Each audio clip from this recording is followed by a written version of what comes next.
Hey everyone, and welcome into the Zwift Games. This is part one of a three-part series for the first stage. We are on the new Makuri Madness route.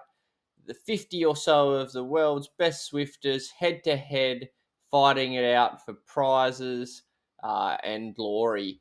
So heading into this stage, I've watched a lot of recons on the course to see how things play out. It is a sprint, but the last 5K is really unknown because there's intermediate points, there's a little climb, opportunities for breakaways near the finish. So I played this scenario out a few times and I really wasn't sure how it was going to go. In terms of setting up for this race, uh, I really wanted to keep a close eye on two people in particular because I thought if I was with them, I was going to be in the right places. They would not let it go. Those two people, Jason Osborne, Hayden Pucker. You can see them right there up the front. World Champion kit, US National Champion kit. So super easy to spot in the bunch.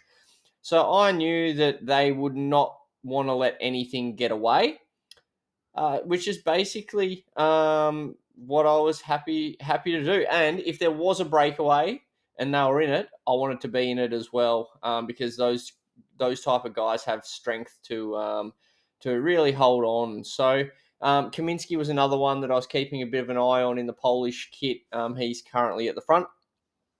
Compared to a lot of elite racing, I'd say in this one, I was probably a little bit more on the front foot aggression wise, keeping myself towards the front of the bunch, but while also at the same time always trying to keep in the draft. So I wouldn't say I was like crafty and efficient as I can be, but given the demands of the stage, I think this level was fine. So you can see here, I'm kind of floating through. Those two jerseys are always there. I noticed a lot of the guys that probably race primarily on my whoosh tend to kind of keep on the power a lot, just because that's probably the dynamics that they're used to. So they're kind of situating themselves up near the front. So this route, basically, I think it's about 10, 11K of flat. You then dip down the pain cavern before the intermediates. So 10, 5, and 3 points for those intermediates. They're not in the community races, but they all count towards our Zwift Games points. So for me, they're going to be significant. The Zwift Games could literally be won by the intermediates, which for me as a non-sprinter, I'm probably not the happiest about.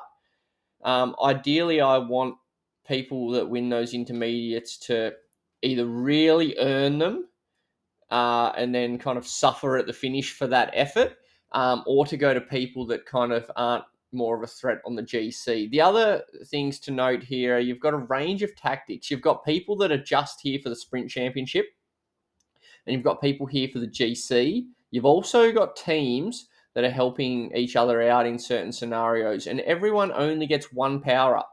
The aero, which is obviously a really dangerous power up. So if used at the right time, can kind of be a launch pad to big things.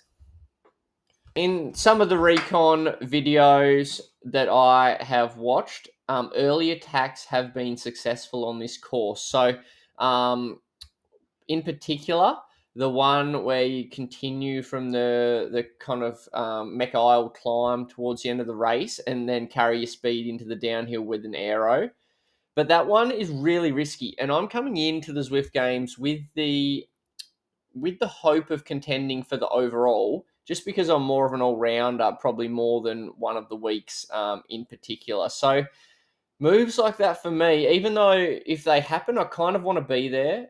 I also want to take a bit of a risk-free strategy and just be consistent.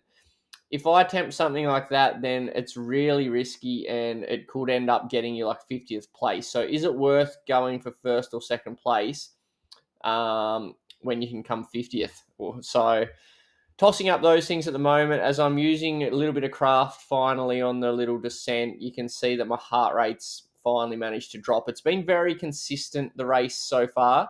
It hasn't been the hardest race, but it's just been steady. Heart rate's been around 160 the whole race, there or thereabouts, about 5 watts a kilo, there or thereabouts. But as you can see now, that's all dropping. And I want it to drop because this final 5 minutes with those three key sections, like I'm expecting fireworks here. So I want to have my best legs ready to go. And I know I'm in really good shape over that 5 minute time frame. Did a really good one the other day. So here we go. We're heading into the intermediate, and my mind is open. Joel Lewis, BL13, up the road. That's really good because that's 10 points hopefully gone. I'm open to these points if they're available. And here, it didn't really look like anyone was going for them. So I kind of decide I'm in the mix. Let's have a look at them. So I kick it up and I see I quickly get overtaken by guys that actually are committed to it. And I really I make the decision to just kind of hold that sustained power and keep on it because I know what's about to happen will likely happen after a pinch point like this. So you can see Pucker going to the front and Osborne as well just at this time. So as I continue on with the power, I'm on two key wheels just in case something's going to happen. Because there's going to be some tired legs following that little kick, heading into the last kind of 2.8k. It does ease off. Obviously, sitting at the front in a race like this is a significant penalty compared to sitting in the wheels at 50 kilometers an hour because there's draft on this game, which is fantastic. But it does also mean that people tend to ease off if they've got everyone on the wheel still. So you can see that long snake. It's all going to come back together. But I've had a little chance to start to just relax a little bit down to about 300 watts as we take the left turn into the final 2.3k. Now, I'm expecting anything on this climb. You know, it could be a 12 watt per kilo, kind of 30, 40 seconds, or it could just be a sustained effort the whole way to the line. So I'm kind of getting myself ready for that key moment. And kind of still watching out for the key players because I know someone like Pucker, he's probably not going to want it to come down to a pure sprint. So I'm kind of keeping an eye on him. And at the same time, I'm a little concerned. The race hasn't been as hard as I'd wanted. It really opens it up to the pure sprinters like Holden, Camo, who's just in a really good spot there. So obviously not being a great sprinter, I've got some decent craft and can hold it for a while, but I'm thinking this one's probably not going to be the best finish for me. So I'm kind of keeping an eye out for maybe something opportunistic. But at the same time, I've got that kind of risk averse thought process happening in my head with the hopes of the whole Zwift Games kind of balancing on it and a field of 50 guys that probably aren't super tired. I see what's about to happen unfold right in front of my eyes. I see that aero power up at the front and a turbo kit, and I instantly know that's Pucker's lead out. And as much as I would love to be there, I just had an expectation that, you know, someone or some team could probably close it down or would try and close it down. But they executed this to perfection, and it was just brilliant. And I'd seen in the community race the other day, Zach Nair attacks about here, and he does it again. I kind of see it happening, and I'm like, oh, gee, surely in this pack someone is going to chase that one. So I'm kind of up on the power now. Just trying to make sure I'm in a good spot. But like many, I don't want to hit the front. And everyone kind of gets into that mindset. And these guys are actually able to ride off the front in the final 600. So I'm not in the best spot here.